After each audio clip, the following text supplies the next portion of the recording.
اپنی سوچوں کو پانی کے قطروں سے زیادہ شفاف رکھو، کیونکہ جس طرح قطروں سے دریا بنتا ہے اسی طرح سوچوں سے ایمان بنتا ہے۔ اگر دنیا بہترین جگہ ہوتی تو یہاں کوئی بھی روتے ہوئے پیدا نہ ہوتا۔ انسان واحد ایسی مخلوق ہے جس کا زہر الفاظ میں ہوتا ہے۔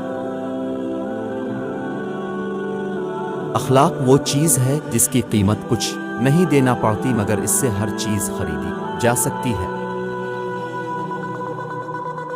اچھے لوگوں کا تمہاری زندگی میں آنا تمہاری قسمت ہوتی ہے، اور انہیں سنبھال کر رکھنا تمہارا ہنر۔ ان لوگوں کو کھونے سے ڈرو جن کے نزدیک دوستی کے رشتے خون کے رشتوں سے زیادہ عزیز ہوں۔ زیادہ سوچنا انسان کو ختم کر دیتا ہے، بس دعا کرو اور اللہ پر چھوڑ دو۔ عقل مند ہے وہ شخص جو انجام سوچ کر کام کرے۔